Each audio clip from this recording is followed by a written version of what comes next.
সহ-সভাপতি মণ্ডলী, বিশেষ মেহমান, আমন্ত্রিত উলামায়ে কেরাম, এই সংগঠনের সভাপতি, সাধারণ সম্পাদক, দায়িত্বশীল ব্যক্তিবর্গ, মাদ্রাসা কওমিয়ার আসাতিজায়ে কেরাম, ছাত্র ভাইরা, যুবক ভাইরা, দিন প্রিয় ইসলাম প্রিয় তাওহীদি জনতা, ইত্তেফাকুল উলামা মোমিন শাহীদ সর্ববৃহৎ উলামাদের সংগঠন। শুধু মোমিন শাহীদ নয়, বাংলাদেশে এই ধরনের সংগঠন খুব কম আছে, যে সংগঠন পুরো অঞ্চলে দ্বীনি দাওয়াতি কাজের নেতৃত্ব দেয়, উলামাদেরকে একটি প্ল্যাটফর্মে সংঘবদ্ধ করে রাখে। যখনই এই অঞ্চলে কোনো বাতিল মাথাচাড়া দেয়, সঙ্গে সঙ্গে তারা বাতিলের মস্তিষ্কে আঘাত করবার মতো সামর্থ্য রাখে। মোমিন শাহীদ এই ব্যক্তিবর্গ যারা আজকের এই সম্মেলনের সভাপতিত্ব করছে, ভাগ্যক্রমে সৌভাগ্যক্রমে প্রত্যেকজন মুরব্বীর সঙ্গে আমার অন্তত 2 যুগের সম্পর্ক। আল্লামা মুফতি আমিন রাহিমাহুল্লাহ এই ময়মনসিংহকে কেন্দ্র করে অনেক কাজ করেছেন। গতকাল রাতে আমি ময়মনসিংহের ঐতিহ্যবাহী দ্বীনি দাওয়া দ্বীনি প্রতিষ্ঠান বারিয়া মাদ্রাসার সালানা জলসায় বক্তৃতা করেছি। শেখ বারিয়া গিয়াসউদ্দিন বারিয়া রাহিমাহুল্লাহ এবং এই মোমিন শাহীদ অন্যতম আরো 2 জন হুজুর মাওলানা আব্দুল হক সাহেব এবং মুফতি আমিন রাহিমাহুল্লাহ সাথী মাওলানা আব্দুর রহমান হাফিজি। আমি সেই 25-30 বছর আগে থেকে দেখে এসেছি মোমিন শাহীদকে তারা দ্বীনি আন্দোলনের নেতৃত্ব দিয়েছেন এবং আল্লামা মুফতি আমিন রাহিমাহুল্লাহ ঢাকায় যখনই কোনো কাজ করেছেন, ময়মনসিংহের উলামাদের পরামর্শ নিয়েছে। মোমিন শাহীদ উলামায়ে কেরাম যথেষ্ট রকমের সহযোগিতা করেছে। সেই খেলাফত আন্দোলনের শুরু থেকে শুরু করে, বিশেষ করে আমরা যখন আন্দোলন সংগ্রাম বুঝি, তাসলিমা নাসরিন বিরোধী আন্দোলন, তাসলিমা নাসরিন যখন কোরআন বিরোধী এক বক্তৃতা দিয়ে যাচ্ছিল, তখন সারা বাংলাদেশে আন্দোলন সংগ্রাম হয়েছে। মোমিন শাহীদ আন্দোলন সংগ্রামের কোনো তুলনা ছিল না। এই মোমিন শাহীদ একজন সাধারণ মানুষ পর্যন্ত আলেমদের সঙ্গে যুক্ত হয়ে নাস্তিক মোরতাদ তাসলিমা নাসরিনের বিরুদ্ধে তুমুল আন্দোলনের সংগ্রাম করেছিল। 2001-এ ইসলামিয়া বাস্তবায়ন কমিটি গঠিত হলে এই মোমিন শাহীদ উলামায়ে কেরামের প্রত্যেক এবং প্রধান ছিল। এরপরে হেফাজতে ইসলাম, এরপরে পর্যায়ক্রমে 24 পর্যন্ত প্রত্যেকটা আন্দোলন সংগ্রামে মোমিন শাহীদ উলামায়ে কেরামের অনেক ত্যাগ তিতিক্ষা, অনেক ভূমিকা ছিল। ওই আলেমদেরই সম্মিলিত একটা প্ল্যাটফর্ম হচ্ছে ইত্তেফাকুল উলামা, বৃহত্তর মোমিন শাহীদ।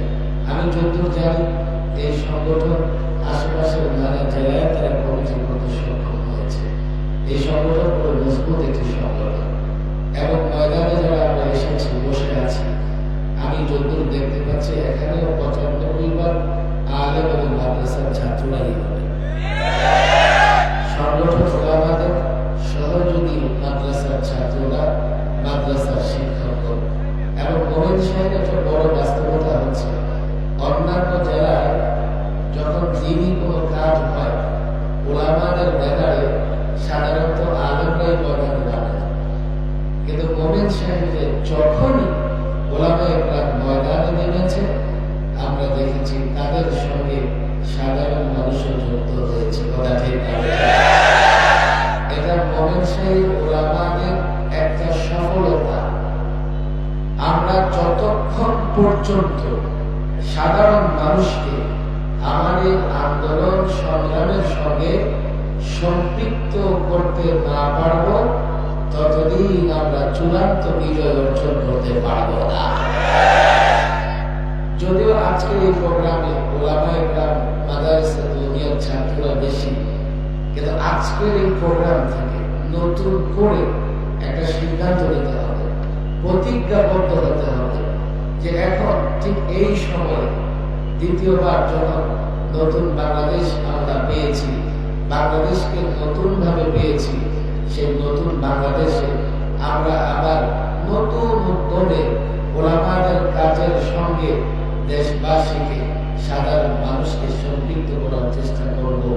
এ নিয়ে আমি অনেক কথাই বলি, আমার ব্যক্তিগত এ নিয়ে পর্যালোচনা আছে, আমি লেখালেখিও করি এবং মুফতি আমিন রাহিমাহুল্লাহকে আমি একাধিকবার বলতে শুনেছি, মিস্টার এবং মৌলভী সাহেবরা যদি এক না হয় এদেশে আমরা কোনো কিছুই সফল করতে পারবো না। আজকে আমরা মৌলভী সাহেবরা আছি, আমাদের সঙ্গে মিস্টারদেরকে যুক্ত করতে হবে। আমাদের সঙ্গ থেকে মিস্টারদেরকে, সাধারণ মুসলমানদেরকে বিচ্ছিন্ন করার বড় একটা ষড়যন্ত্রের অংশই ছিল দাওয়াত ও তাবলীগকে বিভক্ত করা। আমরা যাদেরকে ওয়াজ করে, নসিহত করে মসজিদের সঙ্গে সম্পৃক্ত করেছি, যাদেরকে দাওয়াত ও তাবলীগের সঙ্গে সম্পৃক্ত করেছি, এখন ওরা আমাদের বিরুদ্ধে স্লোগান দেয়, আমাদের বিরুদ্ধে অস্ত্র ধরে। আলেম ওলামা, ছাত্র জনতা, আমি প্রায় একটা কথা বলি, দাওয়াত ও তাবলীগকে বিভক্ত করে গেছে ফেসিবাদ। কোন মসজিদের কমিটি পরিচালনা নিয়ে যদি গন্ডগোল হয়, মসজিদ ভাগ করা যায় না।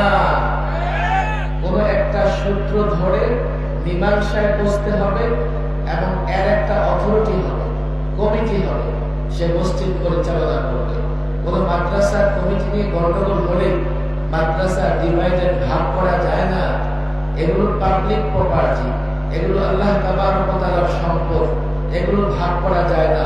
দাওয়াত তাবলীগে প্রথম গন্ডগোল হয়েছে রাজশাহী মুশফিক স্যার নামে খ্যাত এক দাওয়াত তাবলীগের সাথীর সঙ্গে, তার সঙ্গে যখন গন্ডগোল হয়েছে তখন কিন্তু মসজিদ ভাগ করার প্রশ্ন ছিল না। যখন ওলামাদের সঙ্গে ইখতিলাফ করেছে সাদ সাহেবের অনুসরণের নামে ওয়াসিম সাহেব এবং নাসিম সাহেব, তখন এই প্রশ্ন কেন আসলো, মসজিদ ভাগ করে দিতে হবে কেন, এই প্রশ্ন এসেছে। তখন ফেসিবাদ চেয়েছে কি করে আলেমদের মুখোমুখি, আলেমদেরই অনুসরণ করে একদম লোককে দাঁড় করিয়ে দেওয়া যায়। তারা দেখলো এই তো সুযোগ, দ্বীনের নামে কাজ করে এমন এক দলকে যদি আমরা আলেমদের মুখোমুখি দাঁড় করাতে পারি, তাহলে আমরা চিরদিন ক্ষমতায় থাকতে পারবো। বাংলাদেশে তারা ওলামাদেরকে সবচেয়ে বড় বাধা মনে করত। এই জন্য তারা কি করলো, দাওয়াত ও তাবলীগকে বিভক্ত করে দিয়ে প্রথমে কাকরাইলকে বিভক্ত করলো, এরপর টঙ্গী ময়দানকে বিভক্ত করলো। এই বিভক্তির ফলে বাংলাদেশে প্রত্যেকটা মসজিদে বিভক্তি তৈরি হলো। ওই বিভক্তির কারণেই যে মসজিদে দুজন সাথী এক প্লেটে খাবার খেত, সেই মসজিদে একজন আরেকজনের রক্ত পান করেও তৃপ্ত হলো না। ফেসিবাদ চলে গেছে, ওলামায়ে কেরাম এখন মুক্ত, ওলামায়ে কেরাম এখন মুক্ত, স্বাধীনভাবে কথা বলতেছে। যে কাজ ফেসিবাদ করে গেছে একটা একটা উৎখাত করার চেষ্টা আমরা করছি। দাওয়াত ও তাবলীগের কাজে এই কাজটা বড় কঠিন ছিল আমাদের জন্য। আমাদের সাথীরা রক্ত দিয়েছে, রক্ত দেওয়ার পরে আল্লাহ তাবারক ওয়া তাআলা এখন এমন এক সিস্টেম করে দিয়েছেন, এই তাদের মধ্য থেকে বড় একটা অংশ তাদের বিরুদ্ধে অবস্থান নিয়েছে এবং এক একটা মসজিদ, এক একটা মার্কাজ, এক একটা দাওয়াত ও তাবলীগের জায়গা মুক্ত হচ্ছে, ফেসিবাদ মুক্ত হচ্ছে, ফেসিবাদের দোষর থেকে মুক্ত হচ্ছে। আমি কিছু কথা, ওলামায়ে কেরাম বেশি, ছাত্ররাও বেশি, সাধারণ মানুষও আছে। মোমেন সাহেবকে কিছু কথা এই জন্যই বলতে হবে, দাওয়াত ও তাবলীগের কাজে সবচাইতে বেশি যারা সময় দেন, মেহনত করেন, সাধারণ সাথীদের মধ্যে, সাধারণ মানুষের মধ্যে খোঁজ খবর দিলে দেখা যাবে তারাও মোমেন সাহেব অধিবাসী। হচ্ছে যে সাধারণ সাথীদেরকে দূরে সরিয়ে দেওয়া, সাধারণ সাথীদের দূরে সরিয়ে দেওয়া যাবে না। দ্বিতীয় হচ্ছে যে আগের মতো নিরপেক্ষ থাকা, নিরপেক্ষ থাকার সুযোগ নেই। কোরআনুল কারীমের নির্দেশটা কি? কি নির্দেশ? ওয়াইন তাইফাতান মিনাল মুমিনিনা ইকতাতালু ফাআসলিহু বাইনাহুমা। মুমিনদের দুই গ্রুপ যদি ঝগড়া করে, কিতাল করে, কোরআনুল কারীমের নির্দেশ হচ্ছে ফাআসলিহু বাইনাহুমা, তাদের মধ্যে সুলহ করে দাও, মীমাংসা করে দাও, সন্ধি করিয়ে দাও। আলে ওলামা ছাত্র জনতাকে বলি, এই টার্গেট নিয়ে আমরা শুরু থেকে কাজ করে আসছি। আমি ব্যক্তিগতভাবে গত এক যুগে কারো বিরুদ্ধে কোন ধরনের কঠোর উক্তি বা কঠোর বক্তব্য দেই নাই। যদিও 18 সালে বুঝে গেছি যে দাওয়াতুল তাবলীগের যে দুটি গ্রুপ আছে, একটা গ্রুপ হলো বাংলাদেশি ব্র্যান্ডের, যারা বাংলাদেশের ওলামাদের পরামর্শ নিয়ে কাজ করে, আরেকটা দল হচ্ছে এমন যাদের কলকাঠি নাড়ানো হয় দিল্লি থেকে, সেখান থেকে সুতা টান দেয়, তারা এখানে নড়াচড়া করে। তখনও সন্দেহ হয়েছিল আমার, আরে সাদ সাহেবকে যদি আলেম হিসেবে তোমরা মেনে থাকো, তো বাংলাদেশের লক্ষ লক্ষ আলেমকে তোমাদের মানতে সমস্যা কোথায়? কিন্তু তখন যদি স্পষ্ট বক্তৃতা করতাম, জাতিকে বোঝানো যেত না, জাতিকে বোঝানো যেত না। এখন 24-এ এসে তারা যেই কাজ করেছে, এখন মুমিন মুসলমান তৃতীয় পক্ষ থাকার কোনো সুযোগ নাই। আমরা তৃতীয় পক্ষ হিসেবে মীমাংসা করার চেষ্টা করেছি। কোরআন বলেছে তো আসলিহু বাইনাহুমা, এরপরে কোরআনের নির্দেশ কি? ফাইন বাগাত ইহদাহুমা আলাল উখরা, ফাইন বাগাত ইহদাহুমা আলাল উখরা, যে দুই গ্রুপ ঝগড়া করবে তাদের দুই গ্রুপকে মীমাংসা করে দাও। কিন্তু এমন যদি হয় এক গ্রুপ বাগাত ইহদাহুমা আলাল উখরা, আরেক গ্রুপের উপর আক্রমণ করে, ফাকাতিলুল্লাতী তাবগী, ফাকাতিলুল্লাতী তাবগী, যারা বাগাওয়াত করেছে, যারা বিদ্রোহ করেছে, যারা কিতাল করেছে, তাদের বিরুদ্ধে লড়াই করো, তাদের বিরুদ্ধে যুদ্ধ করো, হাত্তা তাফিআ ইলা আমরিল্লাহ, যতক্ষণ না তারা আল্লাহর নির্দেশের দিকে ফিরে আসবে। এটা হচ্ছে কোরআনে কারিমের এখন নির্দেশ। আপনি খেয়াল করবেন, দাওয়াতুল তাবলীগ কাজ একটা নিরীহ কাজ। নিজেরটাকে নিজেরটা পড়ে অন্যকে দাওয়াত দেয় ইসলামের দিকে। যদি এমন হয় সে বকা দেয়, তার প্রতি উত্তরে আমরা বকা দেই না।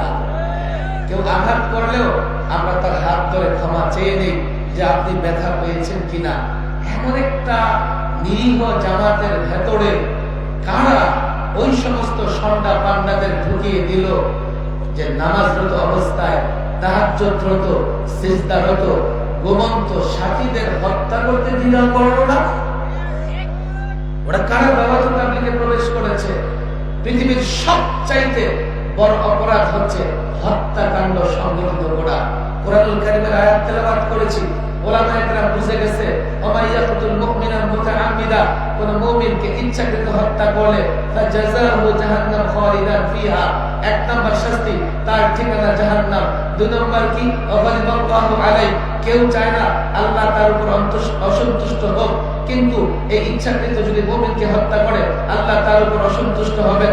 শুধু তাই না, 3 নাম্বার ওয়ালাআনাহু, আল্লাহ লাআনত করবেন। শুধু তাই না, 4 নাম্বার আ'আদ্দা লাহু আযাবান আযীমা, আল্লাহ তাবারক ওয়া তাআলা তার জন্য ভয়াবহ আযাব প্রস্তুত করে রাখবেন। হাবিল এবং কাবিলের ঘটনা, কাবিলের হত্যাকাণ্ডের নিন্দা, নেককারজনক ঘটনা বর্ণনা করে আল্লাহ একটা বিধান লিখে দিয়েছেন, মান কাতালা নাফসান বিগাইরি নাফসিন আও ফাসাদিন ফিল আরদ, কেউ যদি অন্যায়ভাবে কাউকে হত্যা করে, ফাকান্নামা কাতালান নাসা জামিআ, সে কেমন যেন গোটা জাতিকে হত্যা করে ফেললো।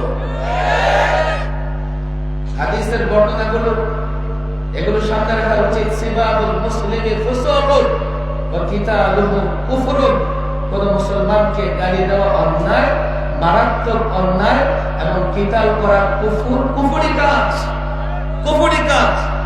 বলে আমরা তো ইজতিমার ময়দানে হেঁটে হেঁটে গিয়েছি, কাউকে আঘাত করি নাই। আরেকটা হাদিসের বর্ণনা দেখো, লাউ আ'আনা আহলুস সামাওয়াতি ওয়া আহলুল আরদ, আসমান জমিন যদি একজন মুসলমানকে হত্যার ব্যাপারে সহযোগিতা করে প্রত্যেকটা সহযোগীকেও আল্লাহ জাহান্নামে নিক্ষেপ করবেন। বলবেন এক ব্যক্তিকে হত্যার পেছনে এত মানুষ কেমনে অংশগ্রহণ করে?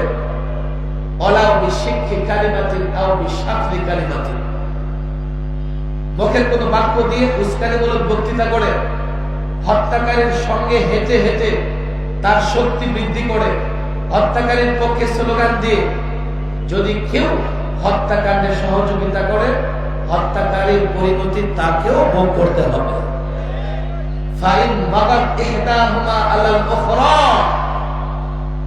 আমরা দুই গ্রুপের মীমাংসা চেয়েছি। এখন এক গ্রুপ মারাত্মক ধরনের অপরাধ করে হত্যাকাণ্ড সংগঠিত করেছে। এখন আর নীরব থাকার সুযোগ নাই। তোমরা তোমাদের ভাইদের সহযোগিতা করো, জালেমকেও সহযোগিতা করো, মাজলুমকেও সহযোগিতা করো। জালেমকে কেমনে সহযোগিতা করবা? সাহাবায়ে কেরামের ইশকাল হয়েছে, প্রশ্ন হয়েছে, ইয়া রাসূলুল্লাহ, মাজলুমকে সহযোগিতা করব, কিন্তু জালেমকে কেমনে সহযোগিতা করব? জালেমকে জুলুম থেকে বিরত রাখো। আজকে মাজলুম যারা, তাদের সহযোগিতা করব। জালেমকে কিভাবে সহযোগিতা করব? কোন জালেম, কোন কাতিল, কোন হত্যাকারী দাওয়াত ও তাবলীগের নামে মসজিদে প্রবেশ করে, মারকাজে প্রবেশ করে, ময়দানে প্রবেশ করে, আর যাতে কোন সাথীদের উপরে জুলুম করতে না পারে, ওই কাজ থেকে বিরত রাখাই হচ্ছে জালেমকে সহযোগিতা করা। পরিষ্কার বলি, তারা অন্যায় করেছে, সবচাইতে ভয়াবহ অপরাধ করেছে, হত্যাকাণ্ড সংগঠিত করেছে। তওবা করে উলামাদের জামাতের সঙ্গে মিলিত না হলে বাংলাদেশের কোথাও দাওয়াত ও তাবলীগের নামে তারা জমায়েত হতে পারবে না।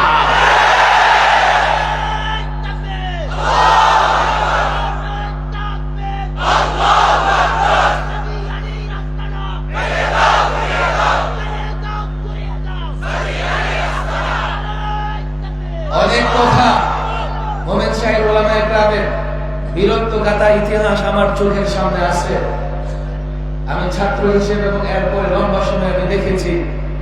ওলামা ছাত্র জনতার ইতিহাসও আমি জানি।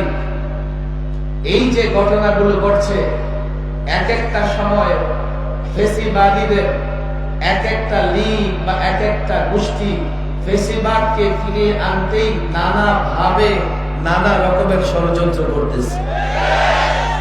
পরিষ্কার, এগুলো একই সূত্রে গাধা, একই সূত্রে। আমরা ঢাকায় দেখেছি, হঠাৎ করে রাস্তায় বেরিয়ে পড়েছে রিক্সা লীগ, এরপরে বের হয়েছে ভ্যান লীগ, এরপরে বের হয়েছে সিএনজি লীগ, এরপরে বের হয়েছে গার্মেন্টস লীগ, এরপরে বের হয়েছে ইসকন লীগ, এরপরে বের হয়েছে সাহাদ লীগ, এখন বের হয়েছে আগুন লীগ। সচিবালয়ে আগুন লাগিয়ে দিয়েছে। তাদের টার্গেট একটাই, কথা অনেক লম্বা হয়ে যাবে। টার্গেট কি? গত 16 বছরে সবচাইতে বেশি জুলুম সহ্য করেছে ওলামায়ে কেরাম। আমি নিজে দেখেছি। আল্লামা মুফতি আমিন রাহিমাহুল্লাহ 21টা মাস গৃহবন্দী ছিলেন। এই গৃহবন্দী অবস্থায় কতটা কষ্ট নির্যাতন তিনি সহ্য করেছেন। শেষ পর্যন্ত গৃহবন্দী দেখে তিলে তিলে তাকে মৃত্যুর দিকে ঠেলে দেওয়া হয়েছে। 13তে শাপলা চত্বরে আমাদের দাবিগুলো স্পষ্ট ছিল। বারবার টেলিভিশন টকশোর মাধ্যমে আমরা কি চাই সরকার এবং জাতিকে বোঝাবার চেষ্টা করছিলাম। শাপলা চত্বরে ব্লগাররা যখন একের পর এক আল্লাহর নবীকে নিয়ে কটূক্তি করছিল, আমরা তার প্রতিবাদ করছিলাম। ওই ব্লগাররা মাসের পর মাস শাপলা চত্বরে অবস্থান করেছে, রাষ্ট্র তাদেরকে বিরিয়ানি খাইয়েছে। নবীর প্রেমিকরা একটা রাত্রের জন্য শাপলা চত্বরে অবস্থান করতে চেয়েছিল, তারা শাহবাগে মাসের পর মাস অবস্থান করেছে, তাদেরকেও বাধা দেয় নাই। আমরা শাপলা চত্বরে একটি রাত অবস্থান করতে চেয়েছিলাম।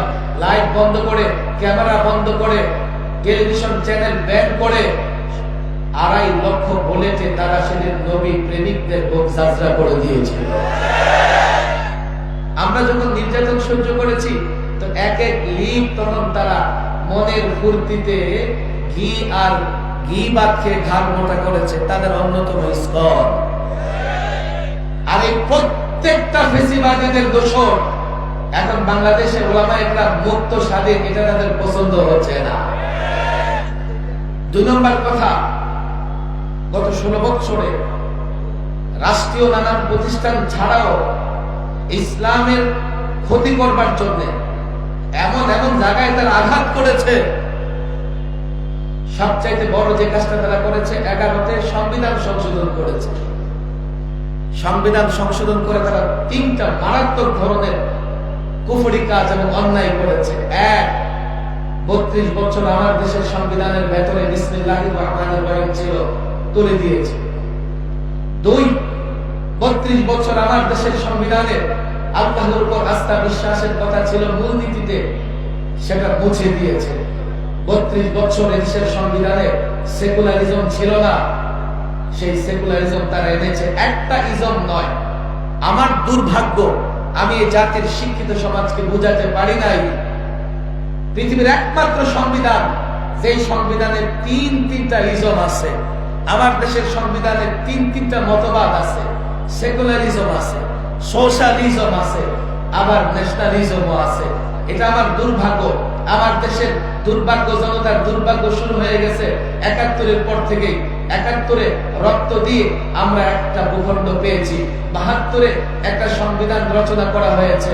72-এর ওই সংবিধানে হিন্দু রাষ্ট্রের পত্তলিকদের 4টা মূলনীতি এনে আমার দেশের সংবিধানে চাপিয়ে দেওয়া হয়েছে। তখনই এদেশে ইসলাম মুসলমানদের বিরুদ্ধে সবচাইতে বড় ষড়যন্ত্র হয়েছে। আপনারা অবাক হবেন, 11-র আগ পর্যন্ত এদেশের বুদ্ধিজীবীদের প্রায় আমরা বলতে শুনতাম, কি বলতো জানতেন? কি বলতো জানেন? 72-এর সংবিধানে ফিরে যেতে হবে, 72-এর সংবিধানে ফিরে যেতে হবে। খুব বেশি দিন হয় নাই, 79-তে 5বার যখন সংবিধান সংশোধন হয়, তখন প্রেসিডেন্ট জিয়াউর রহমান তার শাসন আমলে সেকুলারিজম বাদ দিয়ে বিসমিল্লাহ এবং আল্লাহর উপর আস্থা বিশ্বাস নিয়ে আসা হয়। এরপর থেকে 32 বছর এটা ছিল। 11তে এসে সেকুলারিজম কেন আনা হলো? সেকুলারিজম আনার দ্বারা আমরা কিভাবে ক্ষতিগ্রস্ত হয়েছি? আমাদের সাধারণ মুসলমান যারা, তারা বলবে, হুজুর ভাত দুমুঠো ভাত খেতে পারলেই হয়, সংবিধান দিয়ে কি হবে? সংবিধান দিয়ে কি হবে? সংবিধান দিয়ে কি হবে জানো? 11তে সংবিধানে সেকুলারিজম এনেছে, তারা শক্তি অর্জন করেছে। শক্তি অর্জন করে প্রথম তারা আঘাত করেছে শিক্ষা ব্যবস্থার উপর। সংবিধান দিয়ে কি হবে মানে? সংবিধান যখন তারা সেকুলারিজম নিয়ে এসেছে, তখন তারা মনে করেছে এখন রাষ্ট্রকে ইসলামহীন করা এটা সংবিধান সম্মত। আমরা যদি রাষ্ট্রকে ইসলামহীন করি, আমাদের আইনত কোনো অপরাধ হবে না। এই জন্য তারা পর্যায়ক্রমে এই রাষ্ট্রকে সেকুলার রাষ্ট্র কিংবা ধর্মহীন তো নয়, ইসলামহীন করবার ষড়যন্ত্র করেছে। আর তারা তাদের দলের লোকদেরকে বিভ্রান্ত করেছে কিভাবে জানেন? না, এই কোরআন হাদিস ও ধর্ম নিরপেক্ষতার কথা আছে। রাসূলুল্লাহ মসজিদে নববীকে ভাগ করে দিয়েছিলেন, কথা শুনবার চেষ্টা করেন। আবার কোথাও কোথাও তাদের নেতারা কি বক্তব্য দিয়েছে? লাকুম দীনুকুম ওয়ালিয়া দীন, বুখারী শরীফের হাদিস। ধর্ম নিরপেক্ষতার কথা কোরআনেও আছে, তোমার ধর্ম তোমার, আমার ধর্ম আমার। আর হাওয়ালা দেয় লাকুম দীনুকুম ওয়ালিয়া দীন, বুখারী শরীফের হাদিস। বলছে কি বলছে না? আর তারা বলে কি জায়নামাজ উঠায় না, অর্থাৎ জায়নামাজ উঠায় না যতক্ষণ কোরআন তেলাওয়াত করে। আচ্ছা, তো কোরআন তেলাওয়াত করে কোরআনের ছোট ছোট সূরাগুলো তেলাওয়াত না করে কোরআন তেলাওয়াত কেমনে করো? আবার নাকি তাহাজ্জুদ পড়ে। এক মুরিদ তার পীরকে বলতেছে, হুজুর 100 বার আয়াতুল কুরসি পড়ি। পীর তো আবার 5 ওয়াক্ত নামাজের পরে 5 বার আয়াতুল কুরসি পড়তে পারি না, তুমি 100 বার কেমনে পড়ো? পড়ো তো দেখি। তো পকেট থেকে তাসবিহ বের করছে, বের করে দেন কুরসি কুরসি কুরসি কুরসি। ওরা কোরআন শরীফ পড়ে মানে সকালবেলায় ঘুম থেকে কুরসি, গদি রক্ষা করো, গদি রক্ষা করো চলতে থাকে। সময় আমার হাতে বেশি নেই। সেকুলার রাষ্ট্র প্রতিষ্ঠা করার জন্য তাদেরকে শক্তি দরকার ছিল, আর সেই শক্তি তারা অর্জন করেছে সংবিধান সংশোধন করে। সংবিধানে সেকুলারিজম এনে সেই শক্তি অর্জন করে ভারতেই পাঠ্যপুস্তক পরিবর্তন শুরু করে দিয়েছে। পাঠ্যপুস্তক থেকে মুসলমান লেখকদের জাগরণী লেখাবাদ, সাহাবাদের জীবনীবাদ, নবীদের জীবনীবাদ নিয়ে এসেছে, ডারউইনিজম নিয়ে এসেছে, ট্রান্সজেন্ডার এমনকি কিশোরগঞ্জের ইসলামী শিক্ষা বইয়ের মলাটেও দুর্গার ছবি পাওয়া গেছে। আমি আরেকটু খোলাসা করে যদি বলি, ঢাকায় আমরা এই বিষয় নিয়ে মাঝে মধ্যে গবেষণা করি। ঢাকায় একটা এভিনিউ আছে, তার নাম হচ্ছে কামাল আতাতুর্ক এভিনিউ। মাঝে মধ্যে আমি চিটাগং গেলে টানেলের রাস্তায় ঢুকি, জেল থেকে বের হয়ে প্রথমবার যখন দেখলাম এই টানেলের রাস্তার নামকরণ কি, কামাল আতাতুর্ক রোড। 47-এ বাংলাদেশের পক্ষে কামাল আতাতুর্কের কোনো ভূমিকা ছিল না, 52-এর আন্দোলনে ছিল না, 71-এও ছিল না। তো কামাল আতাতুর্কের নামে বাংলাদেশের রোড গার্ডের নামকরণ কেন করা হয়? তারা মূলত কামাল আতাতুর্কের সঙ্গে পরিচয় করিয়ে কামাল আতাতুর্কের সেকুলারিজম বাংলাদেশে প্রতিষ্ঠা করতে চায়। 100 বছর আগে ওসমানী খেলাফত বিলুপ্তের পরে কামাল আতাতুর্ক খেলাফতের বিরুদ্ধে এতটাই কঠোর অবস্থান নেয়, ইউরোপ থেকে সেকুলারিজম ধর্মনিরপেক্ষতা আমদানি করে তুরস্কে বাস্তবায়ন করে। ফলে কি হয়েছে, তুরস্কের মানুষের ইমানি অবস্থা, দাড়ি রাখলে ফাইন, হিজাব পরলে ফাইন, কোরআন পড়া নিষিদ্ধ। একটা মসজিদকে মিউজিয়াম বানিয়ে ফেলেছিল। আল্লাহ পাকের বড় দয়া ছিল, তখন মুসলমান সন্তানেরা গর্তের ভেতরে লুকিয়ে থেকে কোরআনে কারীম শিক্ষা গ্রহণ করেছে। তারা কামাল আতাতুর্ককে এনে তার সেকুলারিজম আনতে চায়। এই চেষ্টাই করেছে 16 বছর, বাংলাদেশের পরিচয় বদলে দিতে চেয়েছে। বলে তো মুখে ধর্মনিরপেক্ষতা, আপনি আপনার ধর্ম, আমি আমার ধর্ম পালন করি। আসলে সেকুলারদের টার্গেট শুধুমাত্র ইসলাম। তারা অন্য সব ধর্মকে পছন্দ করে, কেবল ইসলামকেই তারা বরদাস্ত করতে পারে না। এই যে যতগুলো ফেসিবাদের দোসরেরা মাথা চারা দিচ্ছে, আমি তো বলি সংবিধান সংস্কারের যে উদ্যোগ আমরা গ্রহণ করেছিলাম, এই পত্তলিক এই মূর্তি পূজারীরা যদি দেশে ফিতনা সৃষ্টি না করত, নৈরাজ্য সৃষ্টি না করত, এতদিন হয়তোবা ফেসিবাদের সংবিধান থেকে মুক্ত হয়ে জাতির নতুন এক সংবিধান পেত। এতদিন হয়তোবা ফেসিবাদের শিক্ষা পাঠ্যক্রম বাতিল করে নতুন এক শিক্ষা পাঠ্যক্রম এই জাতি দেখতে পেত। আমরা উদ্যোগ দিয়েছি, শিক্ষা উপদেষ্টাকে বলেছি, ফেসিবাদ চলে গেছে, ফেসিবাদের প্রভাব যেন কোথাও না থাকে। আমাদের সঙ্গে তিনি একমত হয়েছেন। এবারকার মতো আমরা 12 আগে চলে যাব। আগামীতে ইসলামপন্থী আলেম ওলামাদের মতামত দিয়ে আমরা শিক্ষা ব্যবস্থাকে নতুন করে সাজাবো। এই যখন হচ্ছে, ফেসিবাদের দোসরেরা মাথা চাড়া দিয়ে প্রত্যেকটা সংস্কার কাজকে ভুলণ্ঠিত করবার জন্য একটা ষড়যন্ত্র হচ্ছে। সর্বশেষ তারা দেশের বিরুদ্ধে ষড়যন্ত্র করতেছে। যারা বলে এই দেশে সংখ্যালঘু নির্যাতিত হচ্ছে, তারা দেশদ্রোহী, তারা দেশের দুশ্মন, তারা ইসলামের দুশ্মন। বাংলাদেশের সংখ্যালঘুরা জামাই আদরে বসবাস করে। আমি প্রায় বলি, এই কথা যখন বলে তাদের দুটা উদ্দেশ্য থাকে। একটা উদ্দেশ্য কি জানেন? চোর যখন ধরা পড়ার ভয় পায় তো নিজেও চোর চোর বলে চিল্লায়। দ্বিতীয়ত, এই মোদী, নরেন্দ্র মোদী, কসাই মোদী, সে মনে করে বাংলাদেশের সংখ্যালঘু নির্যাতিত হচ্ছে। এটা প্রতিষ্ঠা করা গেলে বাংলাদেশের উপরে আগ্রাসন চালানো সহজ হবে। অথচ 53 বছরে আমি আলেম ওলামাদের বলি, আমি সাধারণ জনতাকে বলি, 53 বছরে একটা ঘটনা দেখাও অমুসলিমরা তার ধর্মীয় পোশাক পরে কোথাও যেতে বাধাগ্রস্ত হয়েছে, একটা প্রমাণ দেখাতে পারবে না। এই সাংবাদিক, গোয়েন্দা সংস্থা, তোমরাও বলো, একটা প্রমাণ দেখাও একজন অমুসলিম স্কুল, কলেজ, ইউনিভার্সিটি, সরকারি অফিসে যেতে তার ধর্মীয় পোশাক পরে বাধাগ্রস্ত হয়েছে। এমন না, তাহলে এদেশে সংখ্যালঘু নির্যাতিত হচ্ছে কোথায়? অথচ আমাদের প্রতিবেশী দেশে একজন মুসলিম শিক্ষার্থী হিজাব পরে কলেজে ঢুকতে পারে নাই, পরে আন্দোলন করেছে, পরে আদালত থেকে নিষেধ করে দেওয়া হয়েছে, হিজাব পরে কলেজে প্রবেশ করা যাবে না। আজকে 53 বছরে আমাকে দেখাও বাংলাদেশের ধর্মের নামে কোথায় সাম্প্রদায়িক সম্প্রীতি বিনষ্ট হয়েছে? কোথাও হয় নাই। বাংলাদেশের কোথাও যদি সাম্প্রদায়িক সম্প্রীতি বিনষ্ট হয়ে থাকে, ধর্মের কারণে নয়, ইসলামের কারণে নয়, রাজনৈতিক কারণে, স্বার্থের কারণে। আজকে বলো, বাংলাদেশে কোথায় সরকারি জায়গায় যদি মসজিদ নির্মাণ করা হয়, মসজিদ ভাঙা হয়? সরকারি জায়গায় মন্দির আছে, মন্দির ভাঙা হয় না। অথচ প্রতিবেশী দেশে দেখো, 400 বছরের পুরনো বাবরি মসজিদকে শহীদ করে সেখানে রাম মন্দির বানানো হয়েছে। হাজারো মসজিদকে বুলডোজার দিয়ে ঘুরিয়ে দেওয়া হয়েছে। সংখ্যালঘু নির্যাতন করে ওরা, আর এর দায়ভার চাপিয়ে দেয় বাংলাদেশের উপরে। টার্গেট কি? বাংলাদেশে আগ্রাসন চালানো। টার্গেট কি? বাংলাদেশে যাতে ইসলামপন্থী আলেম ওলামারা সম্মান ইজ্জতের সঙ্গে বসবাস করতে না পারে, এই জন্যই তারা সেই ষড়যন্ত্র করছে। আমি সাধারণ যুবকদের বলি, তাদের ষড়যন্ত্র বড় ভয়াবহ। হায়দ্রাবাদের ইতিহাস পড়ো, এক রাতে আগ্রাসন চালিয়ে তারা হায়দ্রাবাদ দখল করে নিয়েছে। কাশ্মীরের ইতিহাস তোমাদের সামনে, একটা স্বাধীন রাষ্ট্রে 70 বছর যাবত তারা জুলুম টর্চার করছে। সর্বশেষ কাশ্মীরের স্বায়ত্ত শাসন বাতিল করে সেনা শাসন জারি করে আজকে খবর নিয়ে দেখো কাশ্মীরে ইসলামিক কিন্ডার গার্ডেন পর্যন্ত নাই, তারা শেষ করে দিয়েছে। টার্গেট তাদের একটাই, এই বাংলাদেশকে কলোনি বানানো, বাংলাদেশকে ইসলাম এবং মুসলমান ধ্বংস করবার ষড়যন্ত্র। এ আলেম ওলামা জাতিকে বুঝাও, তারা যেই দলের পূজা করে, তারা যেই দলের নেতাদের পূজা করে, যেই দলের ব্যক্তিদের ভোট দেয়, তাদের কাছে দেশ নিরাপদ নয়, তারা দেশ হেফাজত করতে পারবে না।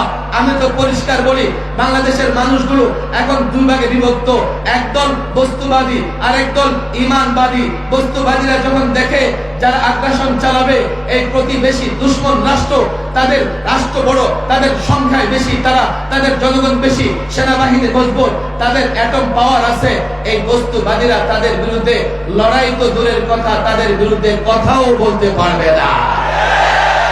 আমি কোন রাজনৈতিক দলকে ইস্তেসনা করতে চাই না। আমি প্রত্যেকটা রাজনৈতিক দলের নেতার বক্তৃতা শুনেছি, কেউ দাদা বাবুদের নারাজ করতে চায় না। মনে করে তাদের নতজানু হয়ে থাকলে ক্ষমতায় থাকা যাবে, ক্ষমতায় যাওয়া যাবে। তাহলে তোমরা এদেশের সাধারণ যুবক যে তাদের পিছনে দৌড়ায়, তারা তো এই দেশকে হেফাজত করতে পারবে না। আরেক দল হচ্ছে ঈমানবাদী, যারা মনে করে সব আল্লাহর ইচ্ছায় হয়, যারা মনে করে ইসলাম ঈমানের কারণে আমাদের বিজয় হয়েছে, যারা মনে করে মুসলমান যদি ঈমানী শক্তিতে বলিয়ান হয় তো এক একটা মুসলমান অ্যাটম বোমার চাইতেও শক্তিশালী। এদেশের যুবকদের আমি বলি, তোমরা সিদ্ধান্ত নাও। রাষ্ট্র পেয়েছি ইসলামের জন্য, তোমরা সিদ্ধান্ত নাও। এই রাষ্ট্র থাকলে ইসলাম থাকবে, রাষ্ট্র থাকলে মসজিদ থাকবে, তুমি থাকবে, স্বাধীন থাকবে। রাষ্ট্র যদি আক্রান্ত হয় তুমি আক্রান্ত হবে, তোমার মায়ের ইজ্জত আক্রান্ত হবে, তোমার বোনের ইজ্জত আক্রান্ত হবে। আজ পর্যন্ত পৃথিবীর যুদ্ধে আমরা নানা সময় দেখেছি কাফের বেঈমান সাম্রাজ্যবাদী যখনই কোন রাষ্ট্রে আক্রমণ করে, নারীদের উপরে পাশবিক নির্যাতন করে, রাষ্ট্র হেফাজত করবে না, নেতা বা দলের পূজা করবে, রাষ্ট্র আক্রান্ত হলে তোমার ইজ্জত থাকবে না। আমি নিজের চোখে দেখেছি রোহিঙ্গা যুবকদের চোখের পানি হাত দ্বারা মুছে দিয়েছে। বাংলাদেশের শাহপুরী দ্বীপে এক রোহিঙ্গা যুবক নৌকা থেকে বাংলাদেশে পদার্পণ করেছে, তার কান্না থামানো যায় নাই, চিৎকার করে বলেছে, আমি যুবক, আমি তো বেঁচে এসেছি, মায়ের ইজ্জত বাঁচাতে পারি নাই, বোনের ইজ্জত বাঁচাতে পারি নাই। বাংলাদেশ যদি আক্রান্ত হয়, ও যুবক, বোনের ইজ্জত বাঁচাতে পারবে না, মায়ের ইজ্জত বাঁচাতে পারবে না, মেয়ের ইজ্জত বাঁচাতে পারবে না, কন্যার ইজ্জত বাঁচাতে পারবে না। যদি মনে করো বাংলাদেশ হেফাজত করবে, তোমাদের নেতৃত্ব দিয়ে হবে না। আলেম ওলামাদের সঙ্গে যুক্ত হও, আলেমদের কাতারে শামিল হও। আল্লাহর কসম করে বলি, বস্তুবাদী, বস্তু পূজারী, মূর্তি পূজারীরা দেশ হেফাজতে মাঠে নামক আর না নামক, আল্লাহর কসম মাদ্রাসা কওমিয়ার ছাত্র, শিক্ষক, উলামায়ে দেওবন্দ আর যারা উলামায়ে দেওবন্দের অনুসারী, আল্লাহর কসম দেশ আক্রান্ত হলে আমরা এই দেশের পক্ষে মাঠে নামবো। আল্লাহর কসম কোন তাগুতকে ছেড়ে কথা বলা হবে না।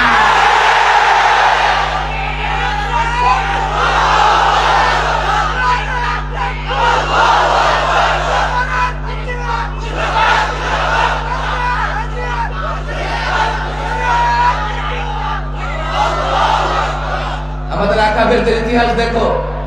আজকে প্রায় নরেন্দ্র মোদী কসাই মোদী বলতে চায়, আবার শুনেছি দিল্লিতে ডিটেনশন ক্যাম্প তৈরি করেছে, বাংলাদেশিদের সেখানে আটকে রাখবে। আবার তাদের সাংবাদিকদের প্রশ্ন কি, আপনারা ভারত কি করবেন? ভারত শেষ করে ফেলবেন? আরে ভারত আমাদের, আমরা ভারত কেন শেষ করব? ভারত আমাদের আকাবেররা স্বাধীন করে দিয়েছে। আরে পৌত্তলিক মূর্তি পূজারীরা ইংরেজদের পা চেটেছে। আমরা ভারতকে হিন্দুত্ববাদীদের আগ্রাসন মুক্ত করব, আমরা ভারতকে পৌত্তলিকতা মুক্ত করব। আল্লাহর কসম, ভারত যদি ভুল করে বাংলাদেশে আগ্রাসন চালায়, এদেশ থেকে এতটাই প্রতিরোধ যুদ্ধ হবে, এই ভারত টুকরা টুকরা হয়ে যাবে।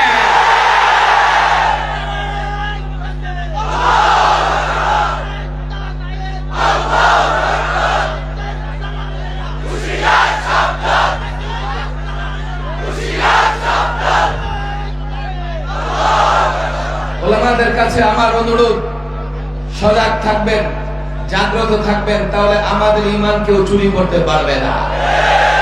সজাগ থাকবেন, জাগ্রত থাকবেন, জাতিকে জাগ্রত করবেন, তাহলে আমার দেশের স্বাধীনতা কেউ কেড়ে নিতে পারবে না। সজাগ থাকবেন, ষড়যন্ত্র থাকবেন, সজাগ থাকবেন ষড়যন্ত্র সম্পর্কে, তাহলে কোন ষড়যন্ত্রকারী ষড়যন্ত্র করে পার পেয়ে যাবে না ইনশাআল্লাহ। ষড়যন্ত্র হচ্ছে, ষড়যন্ত্র হবে, সাহসিকতার সঙ্গে প্রত্যেকটা ষড়যন্ত্র মোকাবেলা করতে হবে। ওলামাদের কাছে আমার ব্যক্তিগত একটা আবেদন, এই মোমেন সাহেব মাটিতে হাফিজ রহিমাহুল্লাহ, এরপরে মুফতি আমিন রহিমাহুল্লাহ লম্বা সময় ওলামাদের সঙ্গে সম্পৃক্ত থেকে কাজ করেছেন। আমি গত 16 বছরে 3 বার সরকারি মেহমান ছিলাম। গত লাস্ট 12, 21, 22, 23 অন্তত 2.5 মাস আমি রিমান্ডে ছিলাম। আমাকে গ্রেফতার করে আইসোলেট করে দিয়ে দেওয়া হয়েছিল, বিচ্ছিন্ন করে দেওয়া হয়েছিল। পরিবার, আইনজীবী কারোর সঙ্গে আমার কোনো সম্পর্ক ছিল না। একটা সময় বাইরে প্রচার হয়ে গেছে, ওনারে দেশে রাখে নাই, ওনারে দেশ থেকে বাইরে পাচার করে দিয়েছে। লম্বা সময় পর্যন্ত শুধুমাত্র আকাবির আসলাফদের পথ ধরে চলবার কারণে নির্যাতন বরদাস্ত করা হয়েছে। ওলামাদের কাছে আমি আবেদন, ছাত্র সমাজের কাছে আবেদন জানাই, হাফিজুর রহিমাহুল্লাহ যে কাজ করে গেছেন, যে পথ ধরে আল্লামা মুফতি আমিন রহিমাহুল্লাহর কাজ চলেছে, আমরা আবার সেভাবে কাজ করতে চাই ইনশাআল্লাহ। ইমতিহান অনেক দিয়েছি, পরীক্ষা অনেক দিয়েছি, কাজের সময় তৈরি হয়েছে। এই কাজে আপনাদের সহযোগিতা চাই। আপনারা সহযোগিতা করবেন, আপনারা পরামর্শ দিবেন, এবং মুফতি আমিন রহিমাহুল্লাহ যে মিশন, মুফতি আমিন রহিমাহুল্লাহ যেভাবে এই যুগে কাজ করেছেন, আমরা ইনশাআল্লাহ সেভাবে কাজ করবার চেষ্টা করব। আপনাদের দোয়া এবং আপনাদের সহযোগিতা চাই। এবং এই জাতিকে আমি শুরুতে যে কথা বলেছিলাম, মোমেন সাহিত্যে আগে আমরা দেখেছি সাধারণ মানুষ ওলামাদের সঙ্গে সম্পৃক্ত থাকে। আমরা আবারও প্রত্যেকটা ষড়যন্ত্র সম্পর্কে সাধারণ মানুষকে সজাগ করে আমাদের সঙ্গে সম্পৃক্ত রাখবো। আল্লাহ তাবারক ওয়া তাআলা তৌফিক দান করুন। ওয়া মা তাওফীকি ইল্লা বিল্লাহ ওয়া মা আলাইনা ইল্লা